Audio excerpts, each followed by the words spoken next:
Billionaire was in the elevator with his fiancée when the doors opened and his ex walked in with their child. Before we begin, drop a comment telling us which city you're watching from, and once the story ends, don't forget to rate it from 0 to 10. Oh, and make sure to follow our channel for more stories like this. Now, sit back and enjoy every detail. The glass towers of downtown Seattle gleamed under the late afternoon sun as Evelyn Harper adjusted her navy blazer and checked her watch. The tech conference was already buzzing with energy on the 42nd floor, and she was exactly on time. At 28, she had learned that punctuality was just another way to command respect in a world that still questioned women in technology. "Come on, baby boy," she whispered to the toddler in her arms, smoothing down his unruly brown hair that seemed to stick up no matter what she did. Theo, at 1 year and 8 months old, was the perfect blend of curiosity and mischief, his bright green eyes taking in everything around him with the intensity of someone much older. Evelyn pressed the elevator button, her heart steady despite the significance of today's presentation.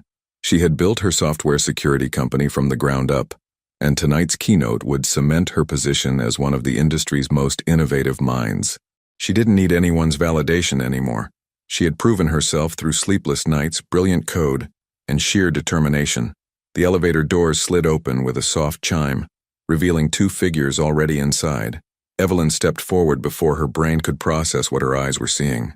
Landon Mitchell stood against the far wall, his tall frame impeccable in a charcoal suit that had clearly been tailored to perfection. His dark hair was slightly longer than she remembered, and those penetrating green eyes that had once seen straight through her defenses were now wide with something between shock and recognition. Next to him stood a statuesque blonde woman in a designer dress that probably cost more than most people's monthly rent. Time seemed to crystallize in that small, confined space. Evelyn felt her breath catch, but she forced herself to step inside, her heels clicking softly against the polished floor. She had faced boardrooms full of skeptical investors and hostile competitors. She could certainly handle 2.5 minutes in an elevator with her past. "Evelyn," Landon's voice was barely above a whisper, and she could hear the same slight rasp that used to make her stomach flutter when he whispered her name in the dark. "Landon." She kept her voice steady, professional. "Victoria." She nodded to the woman beside him, recognizing her from countless society pages and tech industry magazines. Victoria Steele offered a polite smile, but her sharp blue eyes were assessing, clearly trying to place why this woman with the baby commanded such a visceral reaction from her fiancé. Theo chose that moment to babble something incomprehensible but decidedly cheerful, reaching one small hand toward the shiny buttons on Evelyn's blazer. The innocent sound seemed to break whatever spell had fallen over the elevator. Landon's gaze shifted to the child in her arms, and Evelyn watched as understanding dawned across his features. The resemblance was unmistakable. The same unruly hair, the same determined set to the jaw, the same bright eyes that seemed to see everything. Landon started, but the words seemed to stick in his throat. "Beautiful," Victoria finished, though her voice had taken on a strange, distant quality. "How old is he?" 20 months, Evelyn replied, which was close enough to the truth without revealing the exact timeline that would make everything painfully obvious. But Landon was brilliant.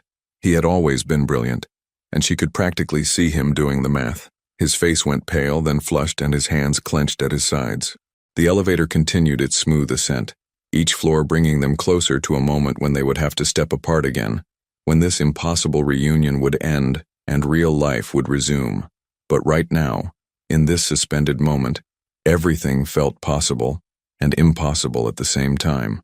Theo, oblivious to the tension crackling around them, dropped his favorite toy, a small wooden airplane that Evelyn had bought him last week. It clattered to the floor and slid toward Landon's polished shoes. Without thinking, Landon crouched down and picked up the toy, his movements careful and deliberate. When he straightened and offered it back to Theo, the little boy reached out with both hands, grinning with the unrestrained joy that only children possessed. For just a moment, Landon's fingers brushed against Evelyn's as she helped guide the toy back into Theo's grasp. The contact was electric, sending a familiar warmth shooting up her arm and straight to her chest where her heart was beating far too fast. "Thank you," she managed, her voice softer than she had intended. The elevator chimed again. 40th floor, 41st, 42nd. Victoria cleared her throat delicately. "Darling, we should—" The doors opened with mechanical precision, revealing the bustling conference space beyond. People in expensive suits mingled with champagne glasses and business cards, their conversations creating a hum of ambient noise that seemed to belong to a different world entirely. Evelyn stepped toward the exit, then paused. Some impulses were too strong to ignore, and some moments demanded honesty, no matter how complicated the consequences. She turned back to face Landon, whose green eyes were still fixed on her with an intensity that made her feel like they were the only two people in the world. "His name is Theo," she said quietly, just loud enough for him to hear over the conference noise. "Theo Mitchell Harper." The last part of the name hit Landon like a physical blow. His mouth opened slightly, but no words came out. Victoria's champagne flute trembled in her perfectly manicured hand. Evelyn didn't wait for a response. She stepped out of the elevator, her head held high and her son secure in her arms, leaving behind a silence so profound it seemed to echo long after the doors slid shut. But as she walked toward the registration table, she could feel Landon's gaze following her, and she knew with absolute certainty that their story was far from over. The conference reception buzzed around Evelyn like white noise as she tried to focus on the conversation with potential investors. Theo sat contentedly in his portable high chair beside her, occasionally clapping his hands when the ambient chatter grew particularly animated. She had mastered the art of professional networking while managing motherhood, but tonight felt different. Every few minutes she found herself scanning the crowd, her pulse quickening whenever she caught a glimpse of dark hair or a tall silhouette. "Ms. Harper, your encryption protocols are revolutionary," said David Chen, a venture capitalist from San Francisco. "We'd love to discuss funding for your next phase of development." Evelyn smiled and handed him her business card, but her attention wavered when she spotted Victoria Steele near the bar, her blonde hair catching the light as she spoke animatedly into her phone. There was no sign of Landon. "Mama," Theo babbled, holding up a piece of the organic snack she'd packed for him. His green eyes sparkled with innocent joy, completely unaware that his entire world might be about to shift. "That's right, baby," she murmured, smoothing his hair. "You're such a good boy." 20 minutes later, she excused herself from the networking circle and made her way toward the ladies' room, needing a moment to collect her thoughts. The hallway was quieter, lined with floor-to-ceiling windows that offered a stunning view of Elliott Bay. She was adjusting Theo's position in her arms when she heard footsteps behind her. "Evelyn." She turned slowly, her heart already recognizing the voice before her eyes confirmed what she knew. Landon stood a few feet away, his usually perfect composure cracked around the edges. His tie was slightly loosened and she could see the tension in his jaw. "Where's Victoria?" she asked, proud of how steady her voice sounded. "Taking calls, planning damage control for whatever story the media might spin about tonight." He took a step closer, his eyes never leaving her face. "I needed to talk to you. Alone." Theo chose that moment to reach toward Landon, his small hand opening and closing in the universal baby gesture for pick-me-up. Evelyn felt her chest tighten at the instinctive way her son seemed drawn to this man he'd never met. "He doesn't know you," she said softly, more to herself than to Landon. "But he's mine." It wasn't a question. Landon's voice was rough with emotion. "Those eyes, the way he holds his head, God, Evelyn, why didn't you tell me?" She shifted Theo to her other arm, buying herself time. "Because you made it clear that your future didn't include me. You were building an empire, remember? No distractions, no complications. You were never a distraction." The words came out fierce, almost angry. "You were everything. You still are." The confession hung between them like a bridge neither was sure they could cross. Evelyn felt the familiar pull of his intensity, the way he had always been able to make her feel like the center of the universe with just his words. "That's not fair," she whispered. "You don't get to say things like that now. Not when you're wearing another woman's engagement ring." Landon looked down at his hand, as if he'd forgotten the platinum band was there. When he looked back up, his expression was pained. "Victoria and I, it's complicated. It seems pretty simple to me." Evelyn straightened her shoulders. "You're getting married. Congratulations." "I don't love her." The words tumbled out raw and unfiltered. "I thought I could learn to. Thought it would be enough to build a life with someone who understood the business, who fit into that world. But seeing you tonight, Evelyn, I never stopped loving you." Theo began to fuss, sensing the emotional undercurrents even if he couldn't understand them. Evelyn bounced him gently, using the familiar motion to ground herself. "Love isn't enough, Landon. We proved that 2.5 years ago. We were different people then. Scared, stubborn kids who thought we had to choose between love and ambition." He moved closer, close enough that she could smell his cologne, see the flecks of gold in his green eyes. Look what you've accomplished. You built something incredible, became everything you wanted to be. And I built an empire but forgot what I was building it for. You built it for Victoria's world, for society galas and merger announcements and perfectly orchestrated photo opportunities. No, his voice was firm. I built it thinking it would fill the space you left behind. But nothing could do that, Evelyn. Nothing. Theo reached out again, this time managing to grab a handful of Landon's tie. Instead of pulling away, Landon carefully extracted his son's tiny fingers, his touch gentle and reverent. Can I? He gestured toward Theo, his meaning clear. Evelyn hesitated. Every rational part of her brain screamed that this was dangerous territory, that letting Landon hold their son would only complicate an already impossible situation. But Theo was looking at Landon with such open curiosity, and there was something heartbreaking about the careful hope in Landon's expression. He's not used to strangers, she warned, but she was already transferring Theo into Landon's waiting arms. Landon held his son like he was made of spun glass, his large hands surprisingly sure and gentle. Theo studied his father's face with the intense concentration that babies reserved for new discoveries, then smiled. A real, delighted smile that lit up his entire face. "Hi there, little man," Landon whispered, his voice thick with emotion. I'm your dad." The words broke something inside Evelyn's chest. She watched as Landon's whole body seemed to relax for the first time since she'd known him, as if he'd been holding his breath for years and could finally exhale. This was what she'd been afraid of. Not that Landon would reject Theo, but that he would love him instantly and completely, making it impossible for her to protect her son from the inevitable complications. "He likes you," she said unnecessarily, because Theo was now patting Landon's cheek with obvious fascination. "He's perfect." Landon's voice was wonderstruck. "Absolutely perfect. How do you do it? How do you work and travel and manage everything alone?" "Because I had to." The words came out sharper than she intended. "Because when I found out I was pregnant, I was alone. Because you never called, never reached out, never gave me a reason to think you'd want to know. I called." The quiet admission made her freeze. "Every day for the first month, you'd blocked my number. The memory rushed back, her pain and pride demanding a clean break, her finger hovering over the block button on her phone. "I needed space to figure things out. I know. And I should have tried harder, should have fought for us instead of respecting your walls." He looked down at Theo, who was now playing with the buttons on his shirt. "But I'm here now, Evelyn. However complicated, however messy, I'm here now." The sound of heels clicking against marble interrupted them. Victoria appeared around the corner, her expression carefully neutral, but her eyes sharp with assessment. "There you are," she said to Landon, though her gaze flickered meaningfully to the baby in his arms. "The keynote is about to begin. We should take our seats." Landon's jaw tightened, but he carefully transferred Theo back to Evelyn. Their hands brushed again during the exchange, and this time neither of them pulled away quickly. "This isn't over," he said quietly. His words meant only for her. "Yes, it is." But even as she said it, Evelyn could feel the lie in her bones. "It has to be." She walked away before he could respond, her heels echoing in the hallway as she carried her son back toward a life that suddenly felt like it was built on shifting sand. The keynote presentation went flawlessly, but Evelyn barely remembered giving it.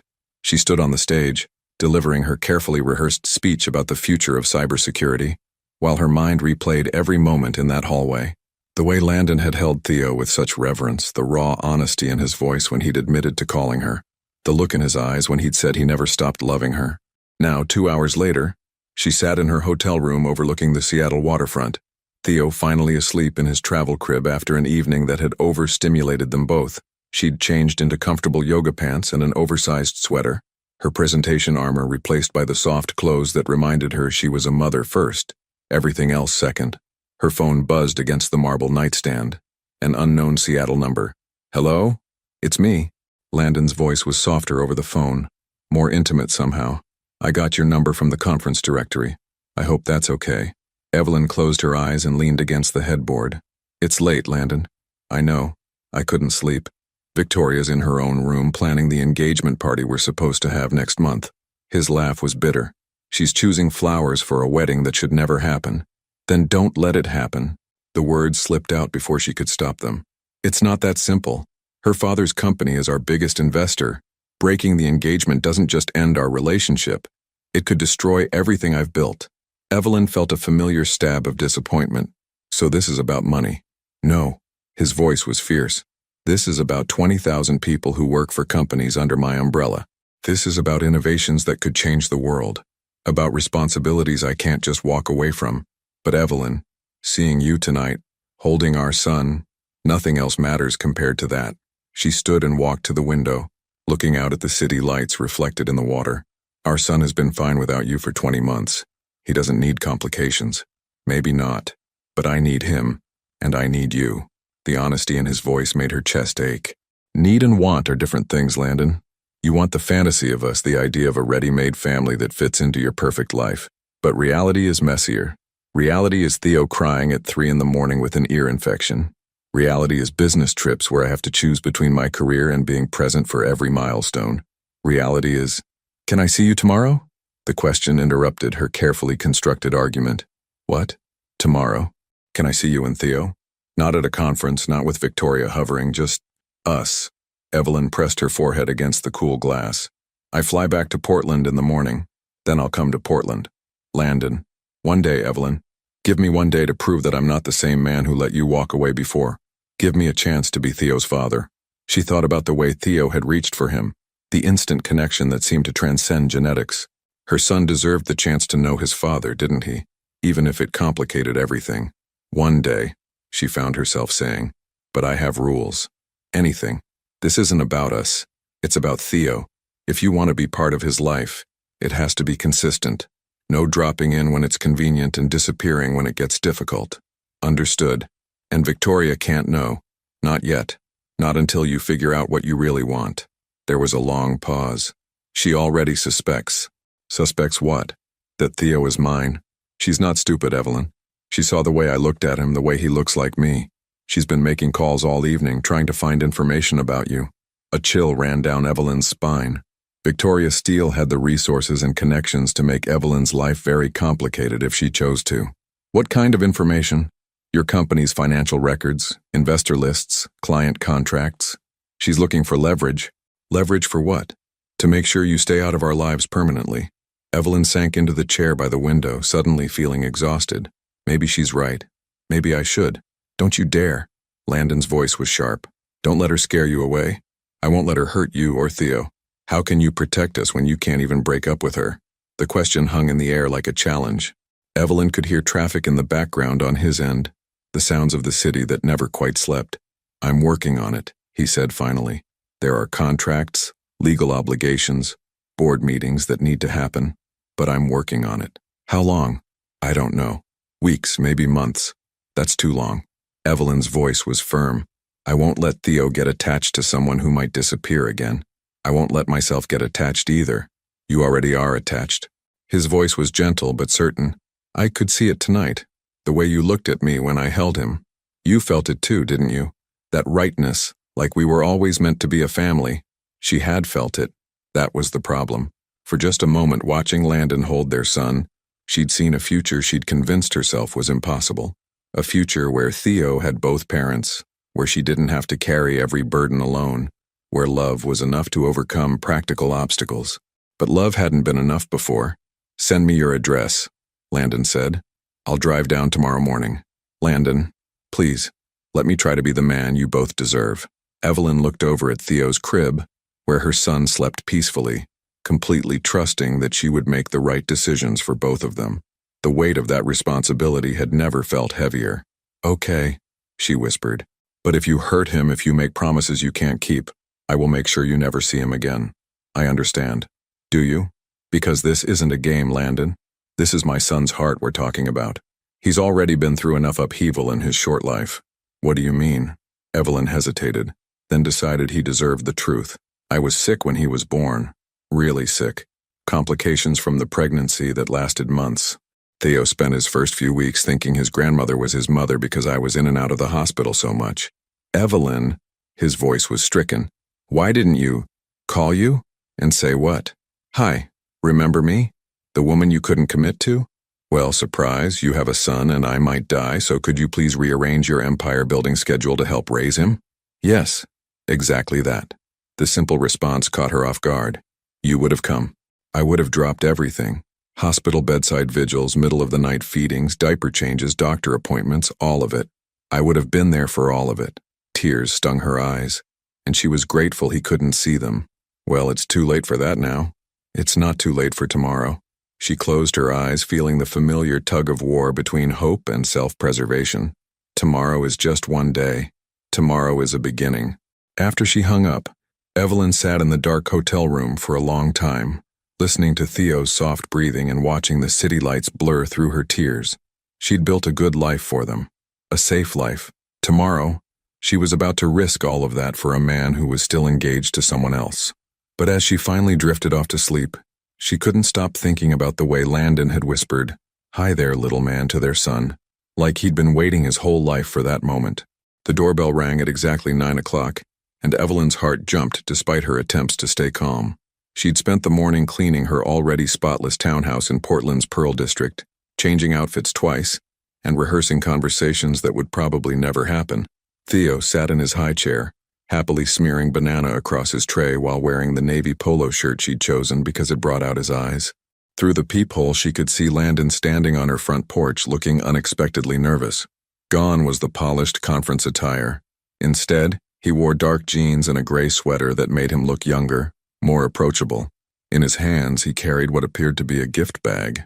"Da-da-da," Theo babbled from the kitchen, the meaningless syllables hitting Evelyn like a punch to the chest. She opened the door, and for a moment, they just looked at each other. In the morning light, she could see the exhaustion around Landon's eyes, as if he hadn't slept any better than she had. "Hi," he said softly. "Hi." She stepped back to let him in, hyper-aware of how domestic this felt, how dangerous. He just finished breakfast. Fair warning, he's in a mood to test gravity with everything he can get his hands on.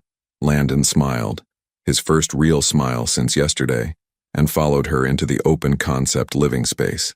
Evelyn's home was warm and inviting, filled with natural light and carefully chosen pieces that spoke of comfort rather than ostentation.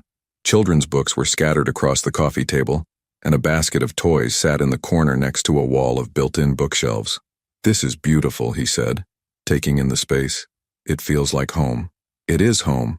There was a protective edge to her voice that she couldn't quite suppress. Theo spotted the newcomer and immediately began bouncing in his high chair, arms outstretched and face lighting up with recognition. The enthusiastic greeting clearly surprised Evelyn. Her son was usually cautious around strangers.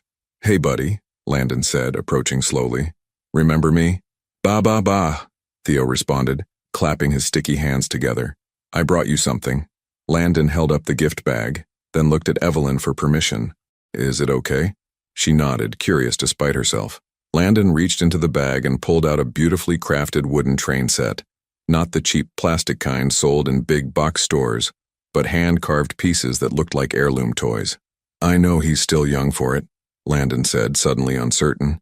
"But I don't know what 20-month-olds like. He loves trains," Evelyn said softly, watching Theo's eyes go wide with excitement. "How did you?" "Lucky guess." But his smile suggested it was more than that. "Can I get him out of there?" Evelyn nodded again and watched as Landon carefully unbuckled Theo from his high chair. Their son went willingly, patting Landon's shoulder with banana-sticky hands and babbling a stream of nonsense that sounded almost conversational. "Let's clean you up first, little man," Landon said, carrying Theo to the sink. "Evelyn, do you have a washcloth?" The scene was so naturally domestic that it made Evelyn's chest tight. Landon washed Theo's hands and face with gentle efficiency, as if he'd done it hundreds of times before. Theo submitted to the cleaning with unusual patience, studying his father's face with intense concentration. "There we go. Much better." Landon carried Theo to the living room, settling cross-legged on the floor with their son in his lap. "Now, let's see about these trains." For the next hour, Evelyn watched something magical unfold. Landon's entire demeanor transformed as he played with Theo. The careful businessman disappeared, replaced by someone patient and silly and completely devoted to making a toddler laugh. He built elaborate train tracks across her hardwood floors, complete with sound effects and dramatic crashes that sent Theo into fits of giggles.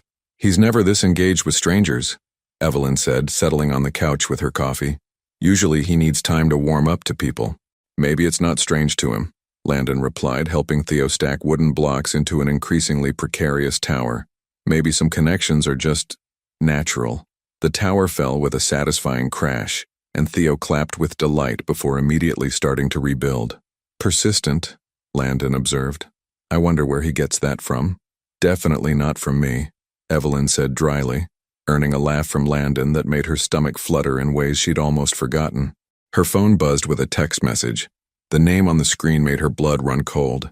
Victoria Steele. We need to talk. I know about the baby. Portland in 2 hours. Evelyn's face must have shown her panic because Landon immediately looked up from the trains. What is it? She showed him the phone. His jaw tightened as he read the message, and she watched his protective instincts kick in. She can't just show up here, he said, his voice low and fierce. This is your home. She's resourceful. If she wants to find me, she'll find me. Evelyn set the phone aside with shaking hands. Maybe it's better to get this over with. No. Landon carefully moved Theo to his playmat and stood up. I won't let her intimidate you. You're not in a position to stop her, Landon. You're still engaged to her. The reminder hit its mark. Landon ran his hands through his hair, looking more frustrated than she'd ever seen him. I've been trying to find a way out that doesn't destroy everything I've built, but she's not making it easy. Every conversation we have, she finds new ways to remind me what I'd be giving up. Maybe you should listen to her. The words came out more bitter than Evelyn intended. Maybe a ready-made family isn't worth losing your empire. Don't say that. Landon knelt in front of her chair, taking her hands in his. Don't you dare doubt what this means to me. Evelyn, I would give up everything. Every company, every dollar, every connection to be with you and Theo. The only reason I'm trying to find another way is because I want to be able to provide for you both, to give Theo every advantage. He doesn't need advantages. He needs stability. He needs parents who choose him over everything else. Then let me choose him. Let me choose both of you. Theo chose that moment to crawl over to them, pulling himself up on Landon's leg with a determined expression. Without hesitation, Landon scooped him up, and Theo immediately snuggled against his chest with a contentment that made Evelyn's heart ache. Look at him, Landon whispered. He knows, Evelyn. Somehow he knows I'm his father.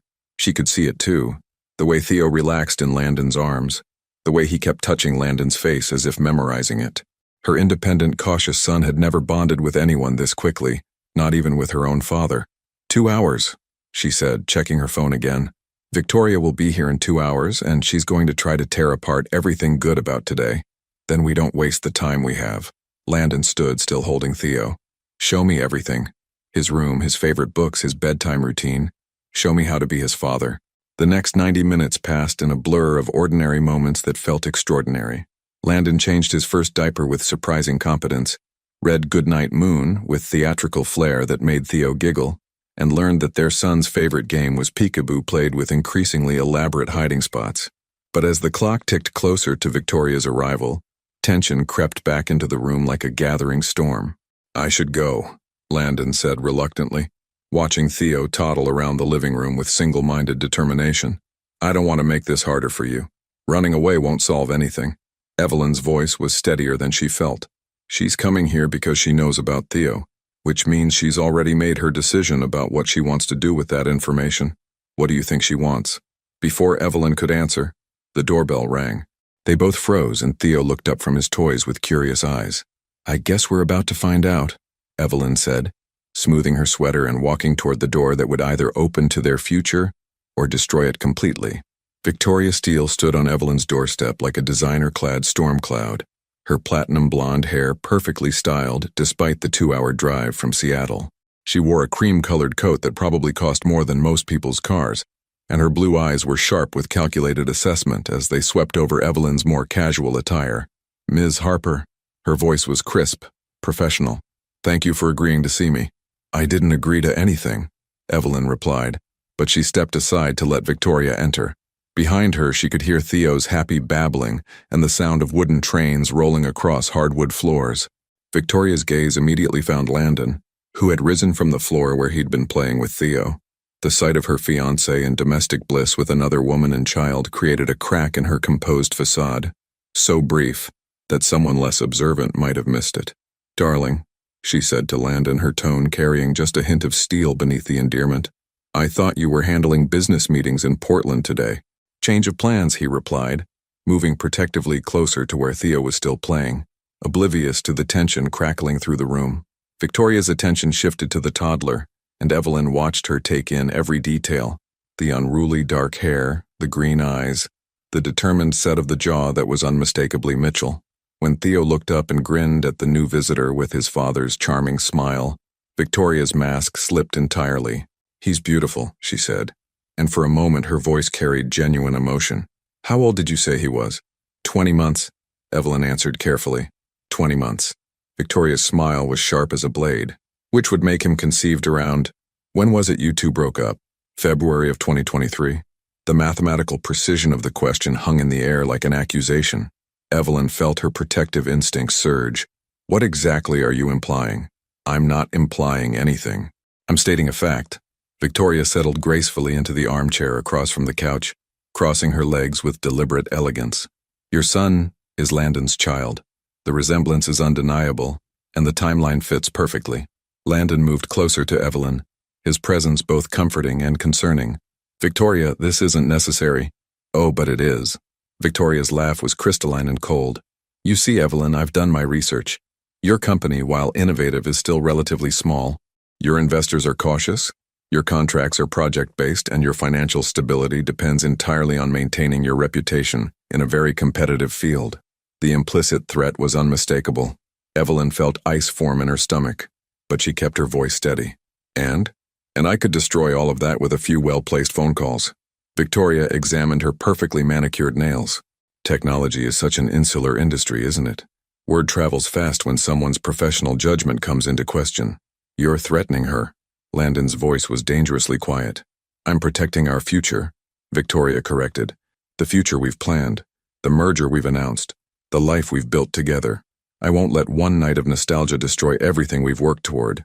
Evelyn's anger finally overrode her caution. "One night? Is that what you think this is?" "Isn't it?"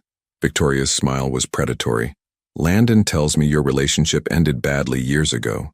He's moved on, built an empire, found someone who complements his ambitions, and now, conveniently, you reappear with a child, hoping to cash in on his success. Get out." Evelyn's voice was low, but fierce. "Get out of my house right now." "I'm afraid I'm not finished." Victoria pulled a tablet from her purse and swiped to open a document. "I've prepared a proposal that I think you'll find quite generous." She turned the screen toward Evelyn, who found herself looking at what appeared to be a legal contract. $5 million, Victoria said conversationally, "in exchange for your agreement to relocate, perhaps back to your home state of Colorado, and to limit Landon's contact with the child to occasional visits. Supervised, of course." The blood drained from Evelyn's face. "You want to pay me to disappear? I want to pay you to be reasonable. Landon has responsibilities, a company to run, a wedding to plan. He can't be distracted by playing house with someone from his past." Theo, sensing the shift in energy, began to fuss. Landon immediately moved to comfort him, scooping their son into his arms with practiced ease. The sight of them together seemed to drive Victoria's desperation to new heights. "He'll get bored," she said, her voice becoming sharper. "Men like Landon always do. The novelty of fatherhood will wear off, and he'll resent the burden you've placed on him. Better to take the money now while he's still feeling sentimental." "Stop talking about me like I'm not here," Landon said, his voice carrying an authority that made even Victoria pause. "And stop talking about my son like he's a problem to be solved." "Your son?" Victoria's composure finally cracked completely. "You've known about this child for exactly 24 hours and already you're ready to throw away everything we've built together?" "What we've built is a business arrangement," Landon replied, his honesty brutal in its simplicity. "What I have with Evelyn and Theo is a family." Victoria stood abruptly, her designer heels clicking against the hardwood floor as she began to pace. "A family? You barely know this woman anymore. People change, Landon. The girl you dated in college isn't the same person standing here today." "You're right," Evelyn said quietly, finding her voice again. "I'm not the same person I was then. I'm stronger now, more independent. I've built my own life, my own success. I don't need Landon's money or his name or his protection." She turned to face Victoria directly, her chin lifted with quiet dignity. "But you're wrong about one thing. I would never take money to keep my son away from his father. Not 5 million, not 50 million. Theo deserves to know who he is and where he comes from." "How noble," Victoria said sarcastically. "And what happens when the media finds out? When the gossip sites start running stories about Landon Mitchell's secret love child?" When our investors start questioning his judgment and stability, then they'll learn the truth, Landon said, settling Theo more comfortably in his arms. That I'm a man who takes responsibility for his actions and loves his family. Your family? Victoria's voice rose to a pitch that made Theo whimper. I'm your family. We're getting married in 3 months. We've planned a life together. We've planned a merger, Landon corrected. We've never planned a family. The words hit Victoria like a physical blow. For a moment, her perfectly crafted mask fell away completely, revealing something raw and vulnerable underneath. I could have given you children, she whispered, but you didn't want them. You made that clear from the beginning. Children would complicate your career, interfere with your social obligations. Landon's voice was gentle but firm. There's nothing wrong with that choice, Victoria, but it's not the choice I want anymore. Victoria stared at him for a long moment, then at Evelyn, then at Theo, who was now reaching toward a toy train that had rolled under the coffee table. When she spoke again, her voice was controlled but carried an undertone of steel. I won't make this easy for you, she said to both of them. The engagement announcement has been made. The board expects this merger. If you think you can just walk away without consequences, you're both more naive than I thought. What kind of consequences? Evelyn asked, though she dreaded the answer. Victoria's smile was sharp enough to cut glass. Did you know that Steel Industries holds the patents on 3 of the security protocols your little company uses? Did you know that our legal team has been looking for reasons to challenge those licensing agreements? The threat was clear and devastating. Evelyn's company depended on those protocols. Losing access to them would essentially destroy her business overnight. You can't do that, she said, but her voice lacked conviction. I can do whatever is necessary to protect my interests. Victoria picked up her purse and coat, preparing to leave. You have 48 hours to consider my offer. After that, I'll assume you've chosen to fight this battle, and I promise you, both of you, that you'll regret that choice. She was halfway to the door when Theo suddenly called out, Mama! His little arms were outstretched toward Evelyn, and there was something so trusting, so innocent about the gesture that it stopped Victoria in her tracks. For just a moment, Evelyn thought she saw longing in the other woman's eyes, longing for something real and uncomplicated, something that couldn't be bought or negotiated or strategically planned. But the moment passed, and Victoria's expression hardened again. 48 hours, she repeated, and walked out into the gray Portland afternoon, leaving behind a silence that felt heavier than words. The silence that followed Victoria's departure was deafening. Evelyn stood frozen by the window, watching the black sedan disappear down her tree-lined street, while Landon held Theo close, murmuring soft reassurances to their son who had picked up on the tension in the room. She's not bluffing, Evelyn said finally, her voice barely above a whisper. Those patents. My entire security framework is built on technology her father's company developed. If she pulls those licenses, your company would be finished. Landon's voice was grim with understanding. Evelyn nodded, sinking onto the couch as the full weight of Victoria's threat settled over her. 5 years of work, 12 employees who depend on their jobs, clients who trust me to protect their data. She laughed bitterly. All destroyed because I fell in love with the wrong man and had his baby. Don't say that. Landon settled Theo in his playpen and moved to sit beside her. Don't you dare say loving me was wrong, or that Theo was a mistake. Wasn't it? Tears she'd been holding back finally spilled over. Look where it's gotten us. You're trapped in an engagement to a woman who's willing to destroy innocent people to get what she wants. And I'm about to lose everything I've built because I was stupid enough to hope for 5 minutes that we could have a normal family. Landon reached for her hands, but she pulled away, standing and walking to the other side of the room. The physical distance felt safer than the comfort he offered. Maybe Victoria's right, Evelyn continued, her voice growing stronger with resolve. Maybe this is about nostalgia and convenience. Maybe I should take her money and move back to Colorado. Start over somewhere she can't touch me. You don't mean that, don't I? Evelyn turned to face him, her eyes blazing with a mixture of anger and heartbreak. What's the alternative, Landon? You break off your engagement, lose your company, and we all end up broke and bitter? At least if I take the money, Theo will be financially secure. I won't let you sacrifice yourself for my mistakes. Landon stood as well, his jaw set with determination. There has to be another way. What way? You said yourself that breaking the engagement would destroy everything you've built. Your investors, your employees, your innovations, all of it depends on Steel Industries' backing. Landon was quiet for a long moment, staring out at the gray Portland sky. When he spoke, his voice was thoughtful, almost calculating. What if it doesn't? What do you mean? What if there's a way to separate my companies from steel industries without destroying them? He turned back to her, and she could practically see his brilliant mind working through possibilities. Victoria said the board expects the merger, but what if I could give them something better? Like what? Like independence. Like growth that doesn't depend on her father's money or influence. His excitement was building, the way it used to when he'd stumbled onto a breakthrough solution. I've been so focused on playing by their rules, on maintaining relationships and keeping investors happy, that I forgot what made me successful in the first place, which was taking risks, building something from nothing, creating value instead of just shifting money around. He moved to his laptop bag and pulled out his phone, already scrolling through contacts. I need to make some calls. Landon, wait. Evelyn's voice stopped him. Even if you could somehow untangle your business from Victoria's, what about us? What about Theo? He looked up from his phone, his green eyes intense with emotion. What about you? This isn't just about business deals and mergers. This is about real life, about what happens after the lawyers and accountants finish their work.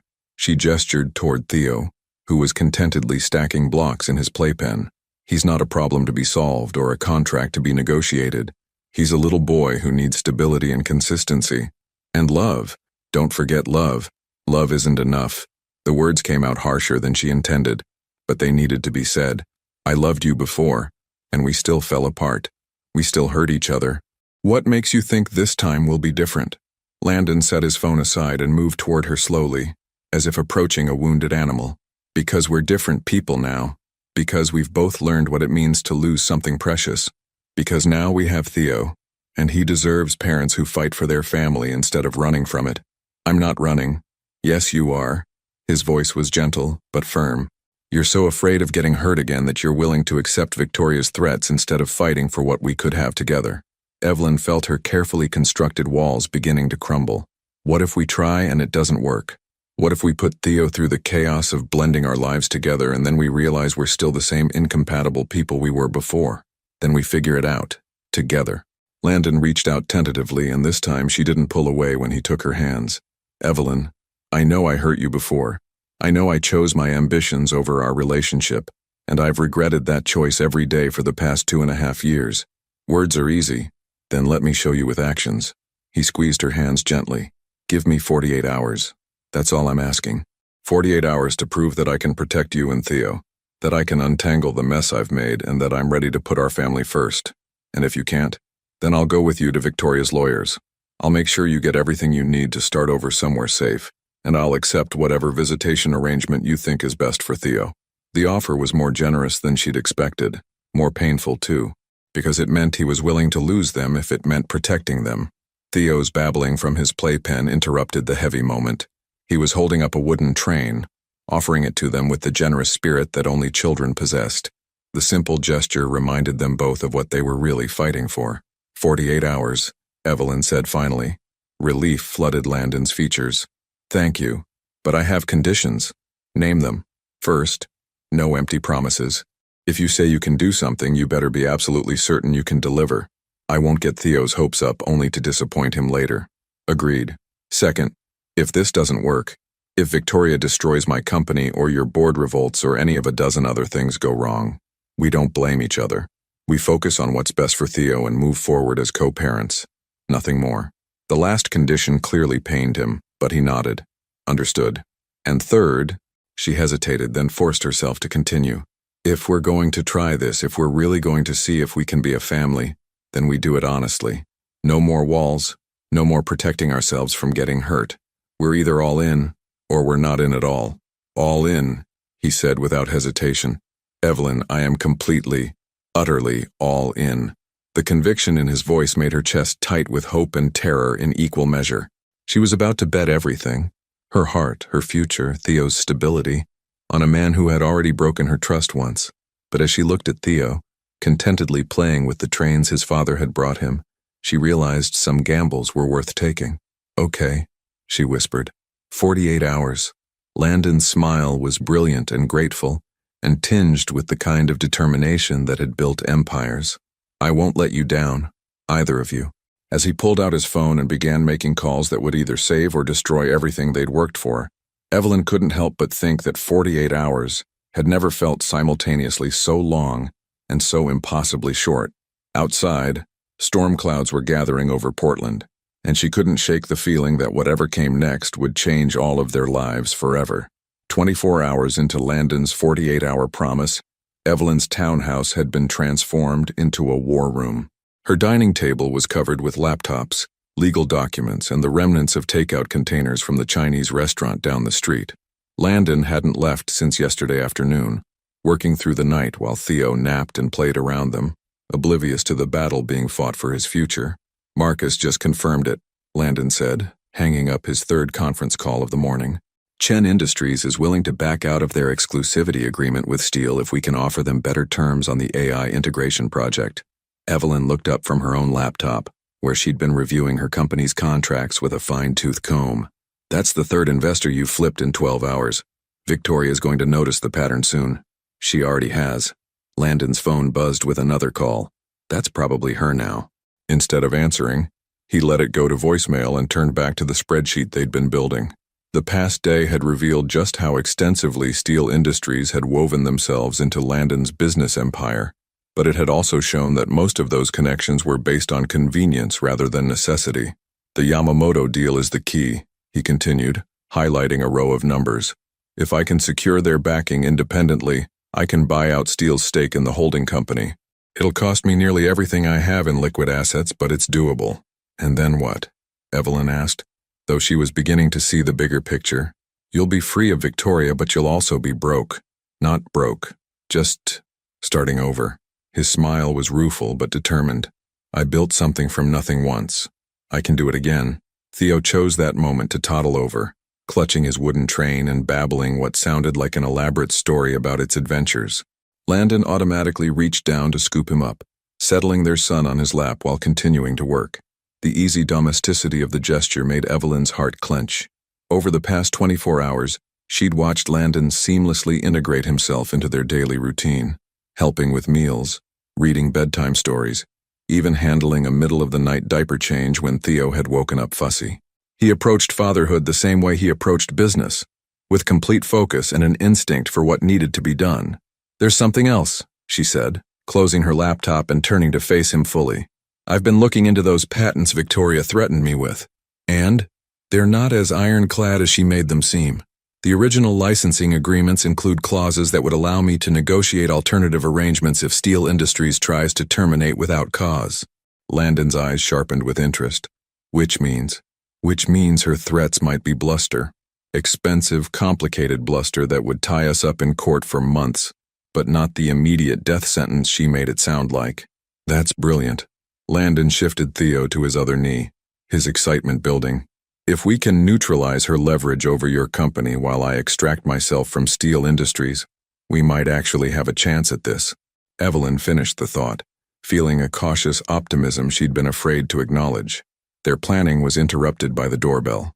Through the front window, they could see a delivery truck parked outside, and Evelyn's stomach dropped as she realized what this might be. I'll get it, Landon said, but she was already moving toward the door.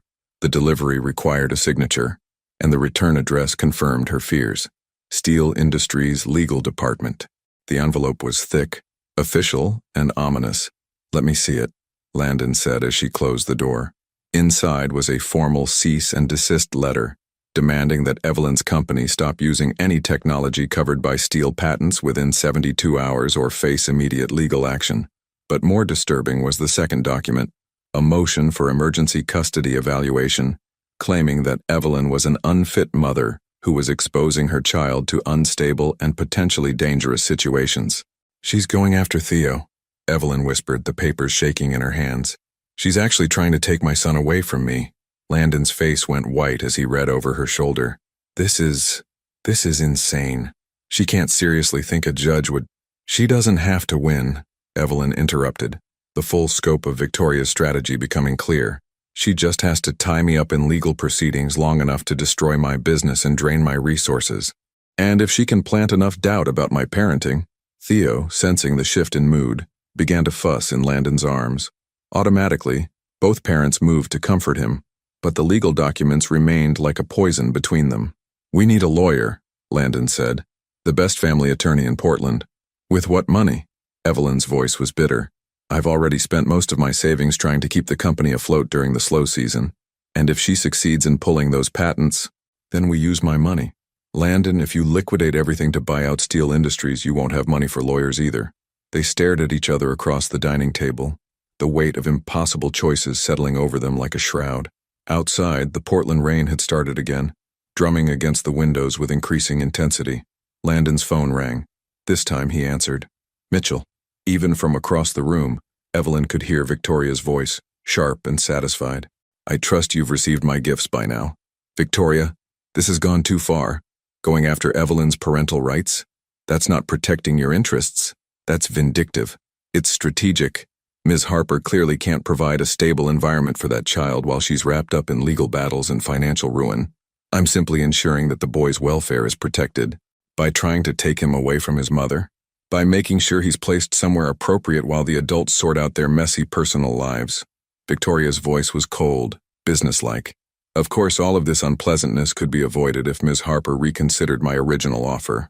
I might even be persuaded to increase it to $7 million, given the additional complications.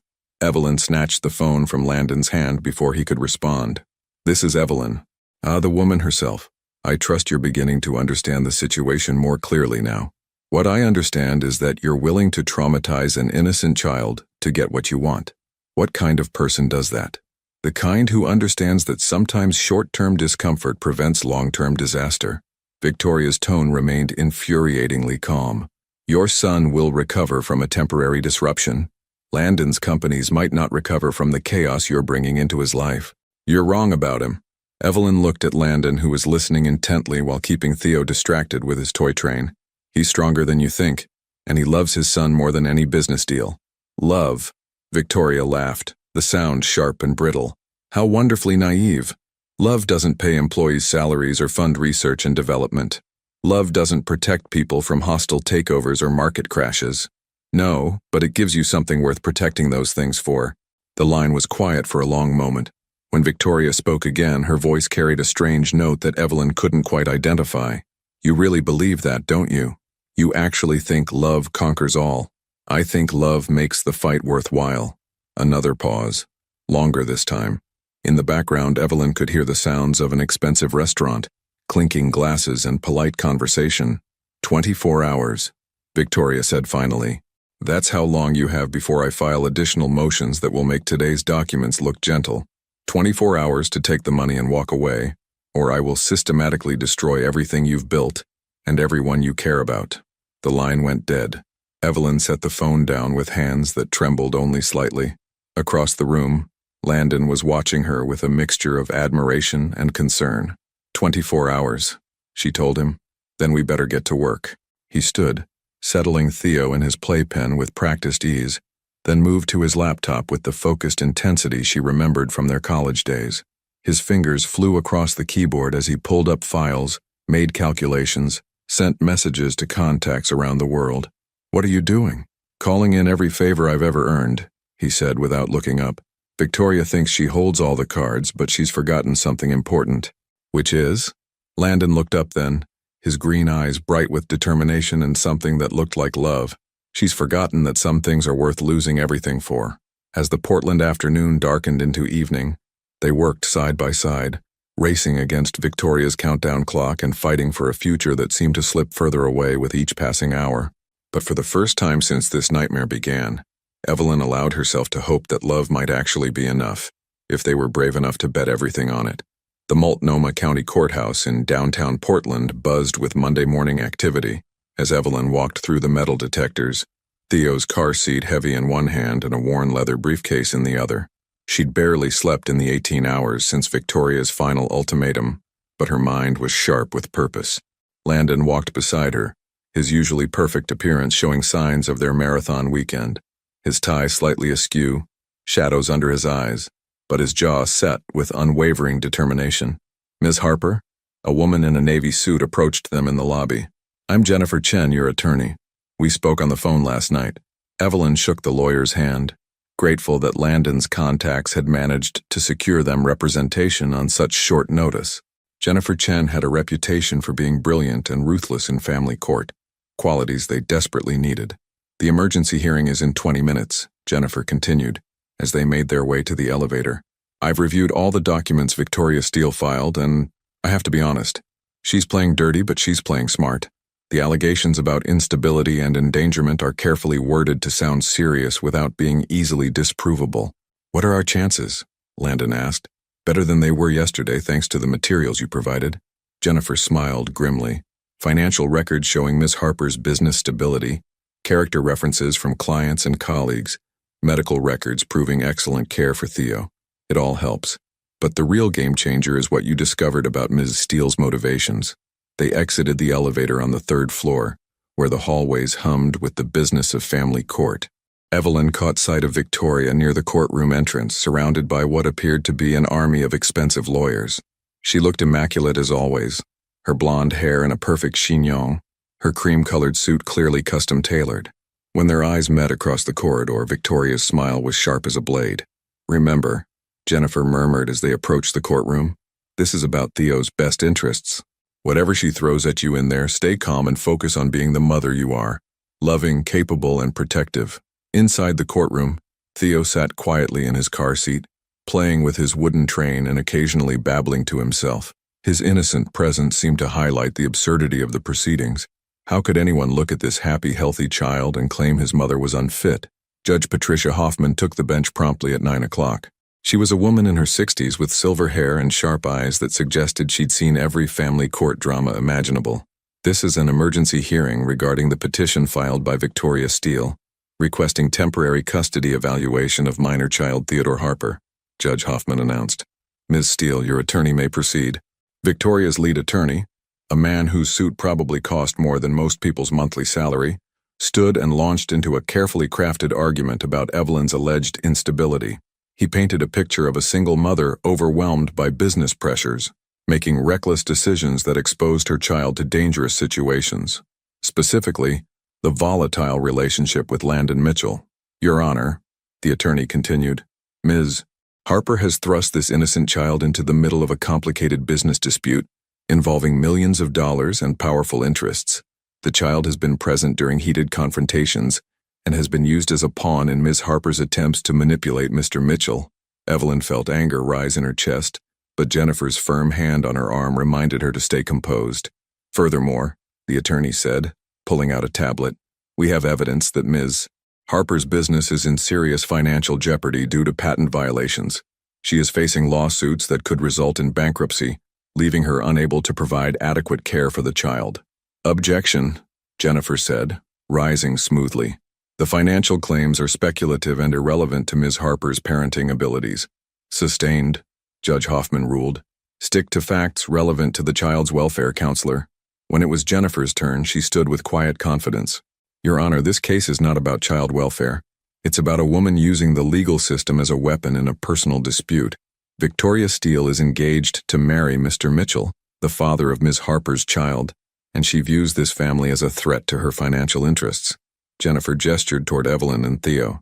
Look at this child, Your Honor. He is clearly healthy, happy, and well cared for. His mother has provided excellent medical care, educational opportunities, and a stable, loving home. The only instability in his life has been introduced by Ms. Steele's attempts to separate him from his family. Your Honor, Jennifer continued, we have evidence that Ms. Steele offered Ms. Harper $7 million to relocate and limit the father's contact with his son. This isn't about protecting a child. This is about buying one. A murmur rippled through the courtroom. Victoria's perfectly composed mask flickered for just a moment. Do you have proof of this alleged offer? Judge Hoffman asked. Jennifer nodded. We have recorded phone conversations and documented threats. But more importantly, we have testimony from the father himself about Ms. Steele's motivations. Landon stood when called to the witness stand, his presence commanding even in the sterile courtroom environment. Under Jennifer's questioning, he methodically dismantled Victoria's narrative, explaining how she had threatened Evelyn's business as leverage, how she had tried to use money to separate him from his son, and how her actions were motivated by protecting a business merger rather than child welfare. Mr. Mitchell, Jennifer asked, in your observation, has Ms. Harper ever done anything that endangered your son's well-being? Never, Landon said firmly. Evelyn is an exceptional mother. She's patient, devoted, and incredibly protective of Theo. Every decision she makes is based on what's best for him. And what is your intention regarding your relationship with your son? To be his father in every way that matters, to support him and his mother, to be present for every milestone, and to provide the stable family environment he deserves, even if that means sacrificing your business relationship with Ms. Steele? Landon looked directly at Victoria when he answered, especially if it means that. Victoria's attorney tried to damage Landon's credibility during cross-examination, but his answers remained steady and consistent. When Evelyn took the stand, she spoke with quiet dignity about building her business while raising Theo alone, about the challenges and rewards of single motherhood, and about her hopes for Theo's future. Ms. Harper, Victoria's attorney asked during his cross-examination, isn't it true that your relationship with Mr. Mitchell ended badly years ago due to irreconcilable differences? Yes, Evelyn admitted, but we're different people now. We've both grown up. And you don't think bringing the instability of a rekindled romance into your child's life poses risks? Evelyn thought carefully before answering. The only instability my son has faced recently has come from people who are trying to keep his family apart. Love doesn't create instability. It creates security. When all the testimony was complete, Judge Hoffman called a brief recess to review the evidence. Evelyn sat in the hallway, holding Theo while he napped against her shoulder, drawing comfort from his warm weight and peaceful breathing. You did great in there, Landon said softly, settling beside her on the uncomfortable courthouse bench. Did we do enough? Before he could answer, Victoria approached them. Her legal team hung back, giving her space for what appeared to be a private conversation. Ms. Harper, she said, her voice lacking its usual sharp confidence. Might I speak with you privately? Evelyn looked at Landon, who nodded reluctantly. They moved to a quiet alcove near the windows where Victoria stood for a long moment just watching Theo sleep. He's beautiful, she said finally. Peaceful. What do you want, Victoria? Victoria was quiet for another moment, then surprised Evelyn by sitting down on the bench beside her. Without her army of lawyers and power suits as armor, she looked smaller, more human. I want to know what it feels like, Victoria said quietly. What feels like? To love someone more than your own ambitions. To look at a child and know you'd give up everything to protect them. Victoria's voice was almost wondering. I've spent my entire life building walls, making strategic alliances, protecting my interests. I thought love was just another kind of weakness. Evelyn studied the other woman's profile, seeing something vulnerable beneath the polished surface. It's not weakness, it's the opposite. I know that now. Victoria turned to look at her directly. Watching Landon these past few days, seeing how he changed the moment he held your son, I realized I've never inspired that kind of devotion in anyone. I've never felt it myself. Victoria, I'm dropping the custody petition, Victoria said abruptly. And the patent threats. All of it. Evelyn felt her breath catch. Why? Victoria's smile was sad but genuine. Because some things are more important than winning. And because that little boy deserves parents who love him more than they fear losing. When they returned to the courtroom, Victoria's attorney stood to address the judge. Your Honor, my client wishes to withdraw all petitions and dismiss this case. She has reconsidered the evidence and concluded that the child's best interests are served by remaining with his mother. Judge Hoffman looked skeptical but pleased. Very well. Case dismissed. Ms. Harper, your son will remain in your custody. As they left the courthouse an hour later, Evelyn felt like she could breathe fully for the first time in days. Theo was awake now, babbling happily, and reaching for the pigeons that strutted across the courthouse steps. I can't believe it's over, she said. It's not over, Landon corrected, taking her free hand in his. It's just beginning. They walked toward his car, their future uncertain, but theirs to decide. And for the first time in years, that felt like enough. 3 weeks after the courthouse victory, Evelyn's townhouse had returned to its peaceful rhythm, but everything felt different now. The dining table was no longer covered with legal documents and crisis management plans. Instead, it held the remnants of a family breakfast, Theo's colorful blocks and Landon's laptop where he'd been working remotely, more often than not. The Yamamoto deal closed this morning, Landon announced, looking up from his screen with a tired but satisfied smile. I'm officially free of Steel Industries. Evelyn paused in loading the dishwasher, a plate halfway to its destination. Free but broke? Free and starting over, he corrected, closing the laptop and moving to help her with the dishes, but with the best possible motivation. Theo, who had been contentedly destroying a tower of blocks, suddenly stood and toddled over to Landon with his arms outstretched. Over the past 3 weeks, their son had developed an obvious preference for his father's company, often crying when Landon left for meetings and lighting up like sunshine when he returned. Da da da da, Theo babbled, the syllables getting closer to an actual word each day.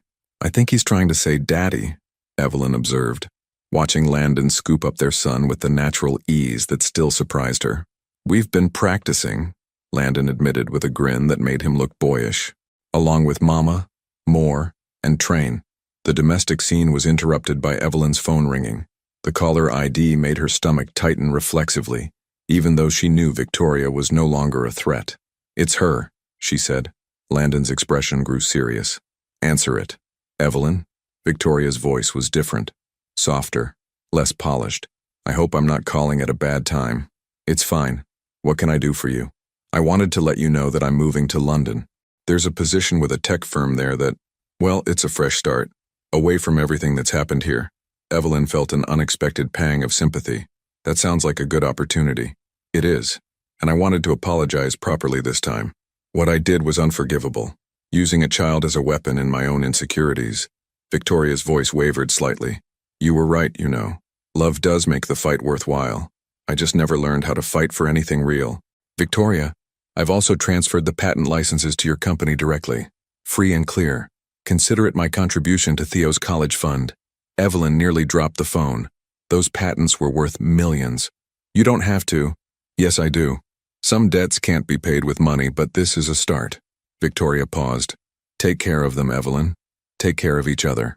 The line went quiet, and Evelyn stood staring at her phone for a long moment. When she looked up, Landon was watching her with curious concern.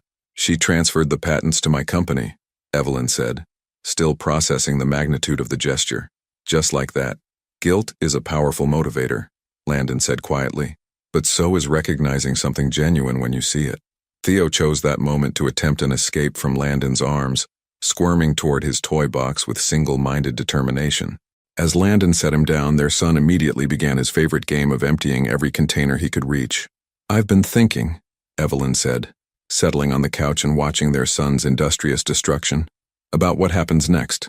With us, I mean. Landon joined her on the couch close enough that she could smell his cologne and feel the warmth radiating from his body. And what conclusion did you come to? That I'm terrified, she said honestly. This feels too good to be real. Too easy after everything we've been through. Easy? Landon laughed, but there was no humor in it. Evelyn, the past month has been the hardest of my life. Facing the possibility of losing you and Theo again, dismantling everything I'd built, starting over from scratch, none of that was easy. But it was right, she said, surprising herself with the certainty in her voice. When you walked away from Victoria, when you chose us over your empire, that's when I knew this was real.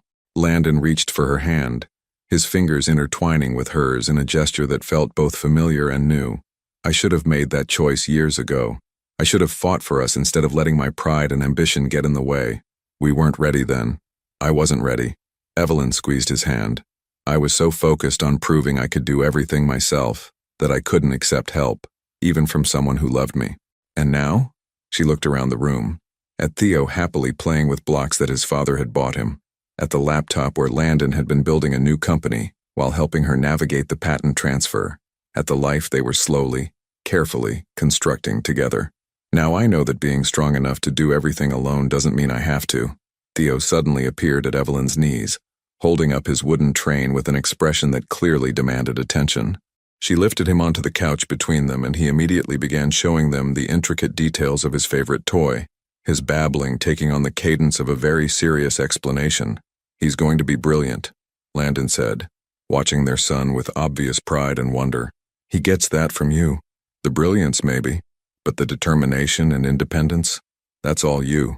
They sat in comfortable silence for a moment, watching Theo navigate the complex engineering of making his train perform impossible loops through the air. The late afternoon sun streaming through the windows caught the auburn highlights in their son's hair and made his green eyes sparkle with mischief. I want more, Evelyn said suddenly, then blushed at how that sounded. I mean more children, someday, when we're married, Landon finished softly. The word hung in the air between them. loaded with possibility and hope and the weight of everything they'd almost lost. "Is that a proposal?" she asked, her heart racing despite her attempt at lightness. "Not yet." Landon's smile was warm and patient. "When I propose to you properly, it won't be on a couch covered in Cheerios and toy trains. It'll be somewhere beautiful, with a ring I've spent weeks choosing, and words I've been practicing for months." "I don't need beautiful places or perfect words," Evelyn said, though her chest was tight with emotion at the thought that he was already planning their engagement. "I just need you. You have me. You've always had me, even when I was too stupid to admit it." He leaned over to kiss her forehead, a gesture so tender it made her eyes water. "But when I ask you to marry me, I want to do it right. I want to give you the proposal you deserve, the wedding you dream about, the life we should have had all along." Theo, apparently deciding their conversation was becoming too serious, began banging his train against the coffee table in a rhythm that was both musical and chaotic. The sound filled the room with joy and normalcy, and the promise of many such moments to come. "There is one thing I want to ask you now, though," Landon said, raising his voice slightly over Theo's percussion concert. "What's that?" "Move in with me, not here. I know this is your home and I don't want to disrupt Theo's routine, but let me find us a house. Something big enough for all of us, with a yard for him to play in and an office where you can work and room to grow." Evelyn felt her breath catch. It was a practical suggestion, sensible even, but it felt like the most romantic thing anyone had ever offered her. "Room to grow," she repeated, "for the company, for our family, for whatever comes next." Landon's green eyes were serious and hopeful. "I know it's fast, but Evelyn, we've already lost so much time. I don't want to waste another day living separately when we could be building something together." Theo suddenly stood up on the couch and launched himself toward Landon with the fearless confidence that only toddlers possessed. Landon caught him easily, their son's delighted laughter filling the room as they tumbled backward in an impromptu wrestling match. Watching them together, her past and her future, the love she'd lost and found again, Evelyn felt something settle into place in her chest. This was what she'd been fighting for without knowing it, what she'd been building toward through every difficult decision and sleepless night. "Yes," she said, and both of them looked at her with matching expressions of curious hope. "Yes to what?" Landon asked, settling Theo more securely in his lap. "Yes to the house. Yes to building something together. Yes to room to grow." She smiled, feeling lighter than she had in years. "Yes to all of it." Landon's answering smile was brilliant and grateful, and full of promises for the future. Theo clapped his hands as if he understood the significance of the moment, his joyful babbling providing the perfect soundtrack for their new beginning. 6 months later, the house in Portland's Laurelhurst neighborhood was everything Landon had promised and more. The craftsman-style home sat on a tree-lined street where neighbors actually knew each other's names, with a wraparound porch perfect for morning coffee, and a backyard where Theo could chase butterflies and learn to throw a ball. Evelyn's home office occupied the sunny room on the second floor, overlooking the garden where she could watch their son play while working on her rapidly expanding cybersecurity contracts. It had taken 3 months to find the perfect house and another 2 to make it feel like home. But now, as Evelyn stood in the kitchen preparing Theo's breakfast while coffee brewed and NPR provided gentle background commentary, she couldn't imagine living anywhere else. "Daddy!" Theo shouted from his high chair, the word clear and unmistakable now. "Daddy, Daddy, Daddy!" "I hear you, buddy," came Landon's voice from the hallway, followed by the sound of his footsteps on the hardwood stairs. He appeared in the kitchen doorway, his hair still damp from the shower and his tie hanging loose around his neck. "Good morning, beautiful," he said, dropping a kiss on Evelyn's forehead before moving to ruffle Theo's hair. Their son, now 26 months old and full of opinions, immediately began regaling his father with a detailed account of his morning activities in the rapid-fire toddler speak that somehow made perfect sense to both parents. "He says the trucks outside woke him up, but he wasn't scared because he knew we were here," Evelyn translated, setting Theo's bowl of cut strawberries on his tray. "Is that right?" Landon asked Theo seriously. "And what else happened this morning?" "Mama sing," Theo announced proudly, then launched into his own off-key version of the lullaby Evelyn had been humming while getting dressed. "Your mama has a beautiful voice," Landon agreed, his eyes warm as they met Evelyn's across the kitchen, just like everything else about her. The easy intimacy of the moment still caught Evelyn by surprise sometimes. 6 months of shared mornings and bedtime routines, of navigating toddler tantrums and celebrating first words, of building both a business and a relationship from the ground up. It had created a foundation stronger than anything she'd imagined possible. "I have to drive up to Seattle today," Landon said, straightening his tie. "Final meeting with the investors about the AI security integration. We should know by tonight whether Chen Industries is moving forward with full partnership." "That's huge," Evelyn said, feeling the familiar flutter of excitement and pride.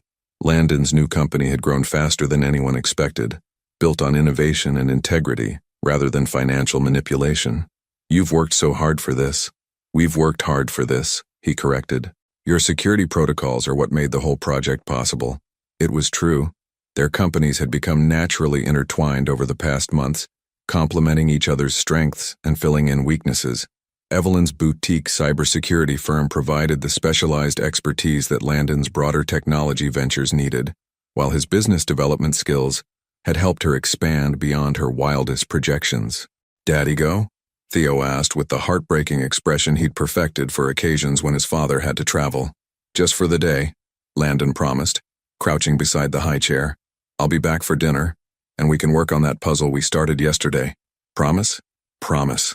Landon held out his pinky finger, and Theo hooked his own tiny finger around it with the solemnity of a sacred vow.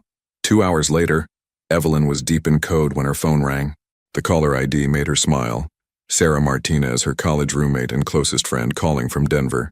"Please tell me you're sitting down," Sarah said without preamble. "Hello to you too. And yes, I'm sitting. Why? Because I just saw the most gorgeous engagement ring in the window of Morrison's jewelry, and the sales associate told me someone from Portland put it on hold yesterday with very specific instructions about sizing and timing." Evelyn's hands froze over her keyboard. "Sarah, Morrison's is the most exclusive jewelry store in Denver, Evie. The ring I saw probably cost more than my car, and the sales associate said the buyer was very particular about the setting. Vintage Art Deco, emerald-cut diamond, platinum band with small accent stones. How do you even know? Because I may have pretended to be interested in a similar style and asked very detailed questions." Sarah's voice was smug. "Also, the buyer left specific instructions that it should be ready for pickup this weekend." Evelyn felt her heart start racing. "This weekend is Theo's second birthday." "Exactly. Oh, Evie, he's going to propose at the birthday party, isn't he? In front of everyone who loves you both? You don't know that." Evelyn protested, but her voice lacked conviction. "Maybe it's for someone else. Maybe. Maybe you should stop overthinking this and start planning what you're going to wear when the man you love asks you to marry him." After Sarah hung up, Evelyn sat staring at her computer screen without seeing the code displayed there. The possibility of a proposal had been dancing around the edges of their relationship for months. Subtle hints, meaningful glances, conversations that seemed to approach the subject before veering away into safer territory. But a proposal at Theo's birthday party, surrounded by the people who had become their chosen family, it would be perfect. The day passed in a blur of distracted productivity. Evelyn found herself checking her phone constantly, jumping every time it rang, and mentally cataloging the guest list for tomorrow's party. Her parents were flying in from Colorado, Landon's business partner Marcus and his family, several neighbors who had become friends, and Sarah, who had mysteriously decided she needed to visit Portland this weekend. When Landon returned home that evening, he was practically vibrating with excitement. "We got it," he announced the moment he walked through the door. "Full partnership, 18-month development timeline, and complete creative control over the security architecture." "That's incredible." Evelyn threw her arms around him, genuinely thrilled despite her distraction. "I'm so proud of you." "Proud of us," he corrected, spinning her around the kitchen while Theo clapped and giggled from his play area. "This is going to change everything, Evie. We'll be able to expand both companies, hire more people, maybe even open an office in Seattle." He was talking fast, the way he did when his mind was racing through possibilities, but there was something else in his expression. A nervous energy that seemed out of proportion to even this significant business victory. "Daddy," Theo interrupted, toddling over with his arms raised. "Up," Landon scooped up their son, who immediately began chattering about his own day's adventures. As Evelyn watched them together, Landon listening with complete attention to Theo's nonsensical story, their son's face bright with joy at having his father's focus, she felt the familiar tightness in her chest that came with loving someone so much it almost hurt. "Tomorrow's going to be perfect," Landon said suddenly, looking at her over Theo's head. "The party, I mean. Everything's going to be perfect." The next morning dawned clear and warm, unusual for October in Portland. Evelyn spent the early hours decorating the backyard with streamers and balloons while Landon claimed he had last-minute errands to run. Theo helped by providing running commentary on her color choices and occasionally attempting to climb the ladder she was using to hang decorations. By noon, the house was transformed. The backyard looked like something from a magazine, with tables covered in cheerful cloths, a bounce house that had required significant negotiation to fit through the side gate, and enough food to feed a small army. Theo, dressed in his special birthday outfit, a button-down shirt and tiny khakis that made him look heartbreakingly grown up, was beside himself with excitement. The guests began arriving at 1 o'clock.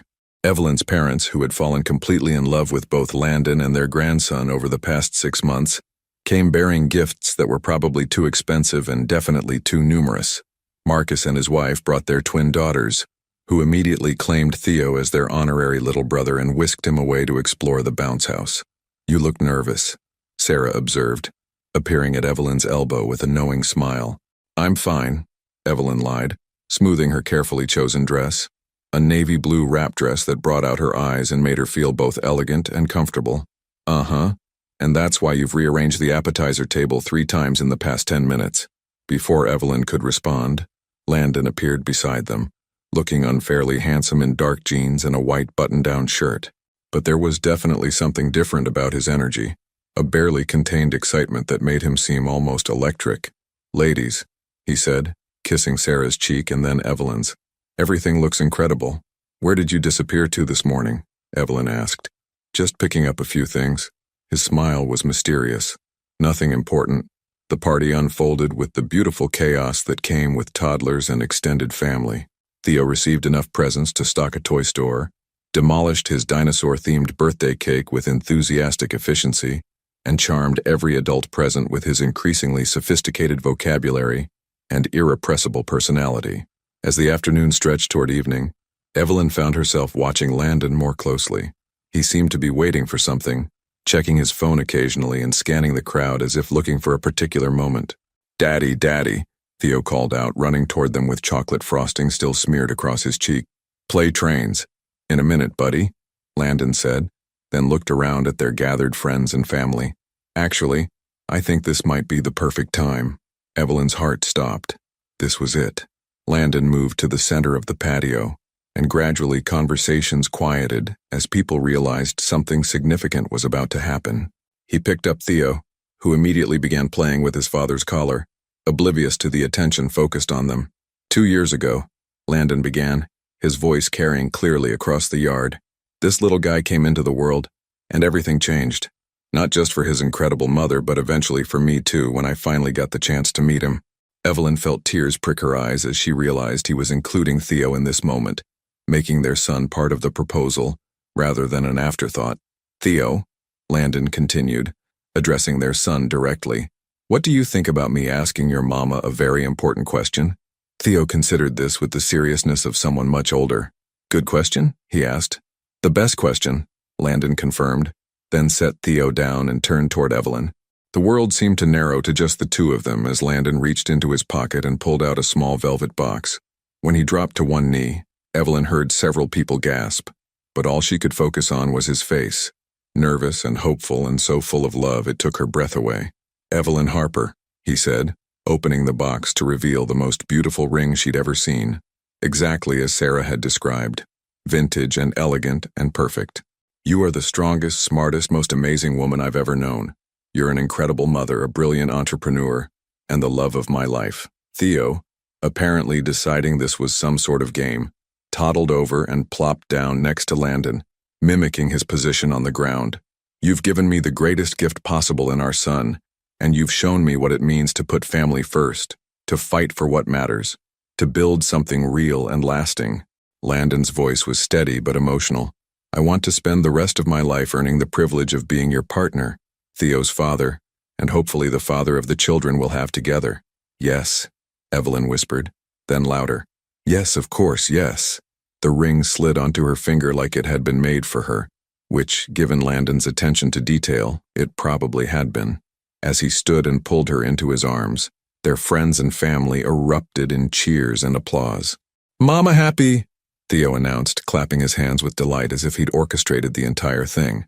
Very happy, Evelyn confirmed, laughing through tears as Landon spun her around. When he set her down, they were immediately surrounded by congratulations and hugs and excited chatter about wedding planning.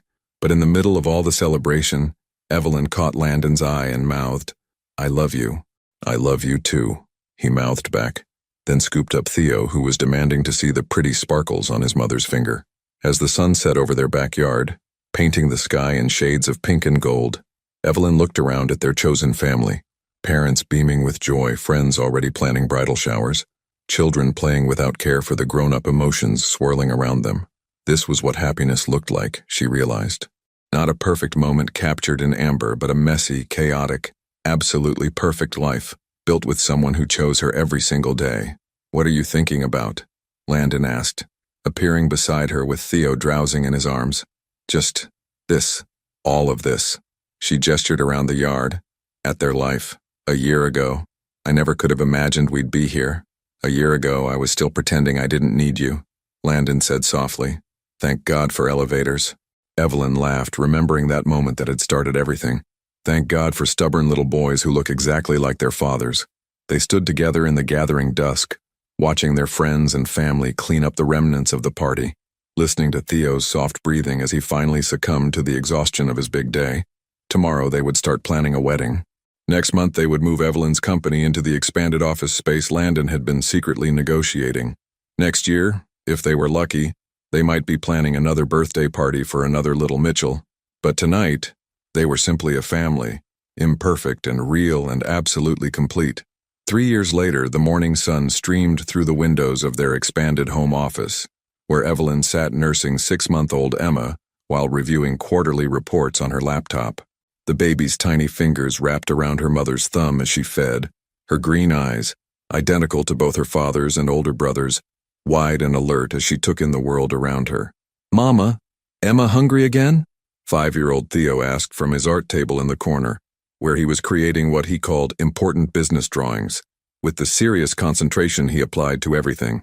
"She's growing fast," Evelyn said, adjusting Emma's position. "Just like you did." Theo nodded sagely, then returned to his artwork. At 5, he was a perfect blend of both parents. Landon's analytical mind wrapped in Evelyn's determined spirit, with a creativity and kindness that was uniquely his own.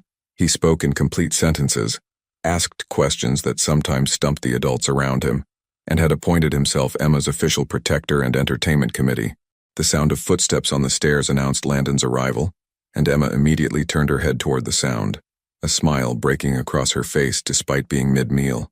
"Good morning, my beautiful girls," Landon said, dropping a kiss on Evelyn's head before gently stroking Emma's cheek. "And good morning to my favorite artist." "Daddy, look." Theo held up his drawing, a colorful representation of their family that included what appeared to be a dog.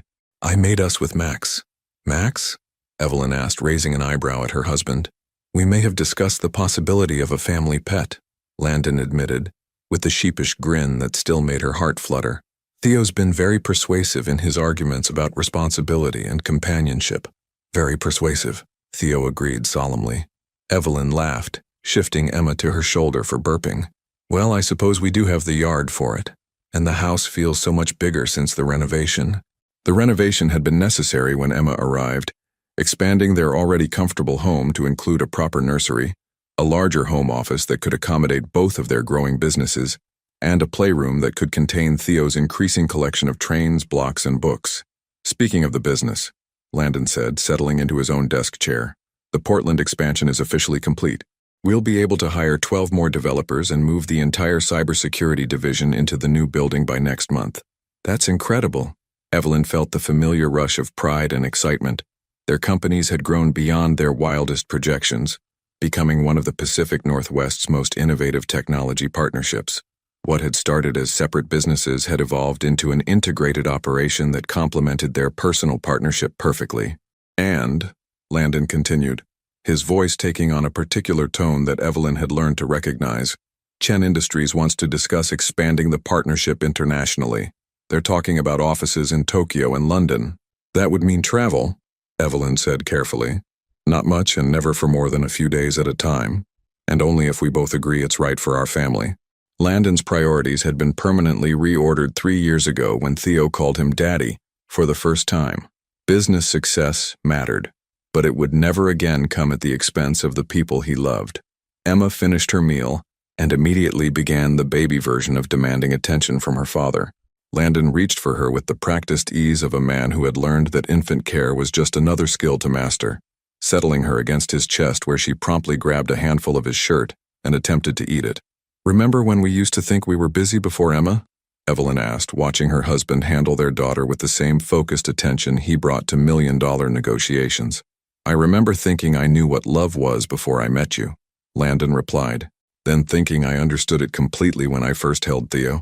And then Emma arrived and somehow made it all even bigger. Theo looked up from his drawing. "Love gets bigger when families get bigger," he announced with the wisdom of someone who had recently become a big brother. "Like balloons." "Exactly like balloons," Evelyn agreed, marveling at how her 4-year-old could distill complex emotions into perfect metaphors. The morning routine continued around them. Landon fielding calls from the London office while bouncing Emma, Theo providing colorful commentary on everything from the weather to the neighbor's new garden, Evelyn managing client emails while mentally planning dinner and wondering if they had enough diapers to last the day. It was beautifully, chaotically normal. "Oh," Landon said suddenly, "I almost forgot. We got an invitation yesterday." "To what?" "Victoria's wedding. She's marrying some British tech executive she met in London. The invitation says she's found someone who appreciates both ambition and authenticity, whatever that means." Evelyn felt a warm surprise at the news. Over the past 3 years, Victoria had sent occasional emails, updates on her life in London, congratulations on Emma's birth, even a beautiful handmade baby blanket that Evelyn suspected Victoria had crafted herself during what she'd described as a therapeutic crafting phase. "That's wonderful," Evelyn said sincerely. "I'm happy for her. Are you surprised?" "Not really. She just needed to find someone who wanted the same thing she did." Evelyn adjusted her position, settling more comfortably in her chair. "I think she spent so long trying to fit into what she thought she should want that she forgot to figure out what she actually wanted." Theo suddenly appeared beside Landon's chair, having finished his masterpiece. "Daddy, can we go to the park today? Emma likes the swings." "Emma likes anything that involves motion and attention," Landon said, gently extracting his shirt from their daughter's determined grip. "But yes, we can go to the park after lunch. Can we bring the trains?" "We can bring 2 trains," Evelyn negotiated. "The red engine and 1 car." Theo considered this carefully. "The blue car?" "The blue car is acceptable." As Theo ran off to begin the complex process of selecting which toys were worthy of a park expedition, Evelyn found herself looking around their shared office space, at the family photos mixed in with business awards, the toy box tucked discreetly behind Landon's desk, the baby swing that had become a permanent fixture next to the window. 3 years ago, she never could have imagined this version of success. She'd thought she wanted independence, professional recognition, the satisfaction of building something entirely her own. She'd gotten all of that, but she'd also discovered that the best accomplishments were the ones you shared with people who loved you exactly as you were. "What are you thinking about?" Landon asked, following her gaze around the room. "Just how different this is from what I thought I wanted. Better different or worse different?" "Much better different." She smiled at him. This man who had learned to balance laptop and baby with equal skill, who read bedtime stories with the same passion he brought to business presentations, who had somehow figured out how to give her everything she'd never knew she needed. "Good," he said, standing and moving toward her with Emma still contentedly settled against his chest. "Because I have a surprise for you." "Another surprise? You do remember that I just had a baby 6 months ago and am still functioning on approximately 3 hours of sleep per night? This is a good surprise, a relaxing surprise." He pulled his phone from his pocket and showed her a confirmation email. "Sarah and Marcus are taking the kids this weekend. All of them. For the entire weekend." "They're taking both kids? For a whole weekend? 48 hours of uninterrupted adult time. We can sleep late, eat hot food, have conversations that don't involve trains or diaper contents." Evelyn felt a flutter of excitement mixed with the immediate maternal panic that came with being separated from her children. "Emma's still nursing. I have a pump, remember? And Sarah raised twins. If anyone can handle our 2, it's her. What about Theo's nap schedule? And Emma's bedtime routine? And what if she cries and they can't?" Landon silenced her concerns with a kiss that still made her knees weak after all these years. They'll be fine. We've taught them well, and they're resilient little people. Besides, when's the last time we had more than 3 consecutive hours alone? Evelyn tried to remember, and came up blank. Between building businesses and raising babies, their romantic time had been reduced to stolen moments between conference calls and exhausted cuddling after the kids were finally asleep. What did you have in mind? She asked.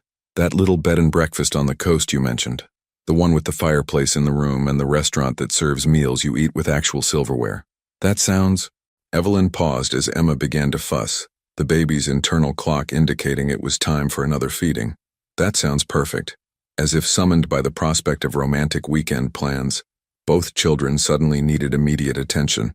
Theo appeared with a train-related emergency that required both parents to solve, while Emma escalated from fussing to the full-throated wail that meant serious business. The next 20 minutes were a blur of problem-solving, diaper-changing, snack-providing, and the general chaos that had become the soundtrack of their lives. By the time both children were settled, Theo happily building an elaborate train track in the living room, Emma content with a fresh diaper and another feeding. Evelyn and Landon looked at each other across the kitchen with the shell-shocked expression of parents everywhere. 48 hours, Landon repeated. 48 hours, Evelyn agreed. But as she looked around at their beautiful, chaotic life, at the toys scattered across expensive hardwood floors, at the business awards hanging next to children's artwork, at the man who had learned to change diapers without missing a beat in important phone calls, she realized she wouldn't trade a single moment of the beautiful madness they'd created together. "Mama," Theo called from the living room. "Come see the bridge I made." "Coming," she called back, then looked at Landon with a smile that felt like sunshine. "Ready for another adventure? With you and them?" He gestured toward the living room where Theo's chatter mixed with Emma's contented baby sounds. Always. They walked hand in hand toward their children, toward another day of the perfectly imperfect life they'd built from love, determination, and the courage to bet everything on each other. Outside, Portland was waking up to another beautiful morning, full of possibilities and challenges and the promise of everything good that could happen when you chose love over fear, family over everything else, and the beautiful unknown over the safety of what you thought you wanted. Some stories ended with happily ever after. This one was still being written, one ordinary, extraordinary day at a time. Years from now, when Theo and Emma are grown with families of their own, they'll look back on these early years as the foundation of everything they understand about love, commitment, and what it means to build something lasting with another person. Their parents' love story, from that first elevator encounter to this moment, reading bedtime stories and managing midnight feedings and finding joy in the beautiful chaos of family life, will be the standard against which they measure their own relationships. Because some love stories aren't about perfect moments or dramatic gestures.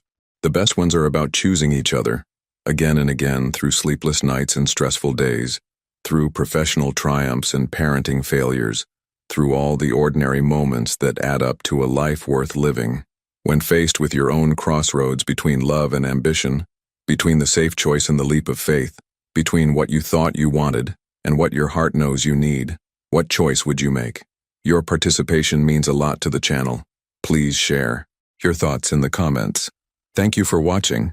If you enjoyed the story, please subscribe to our channel and leave a comment below letting us know what you thought. Your feedback and support mean a lot to us. Stay tuned for more exciting stories.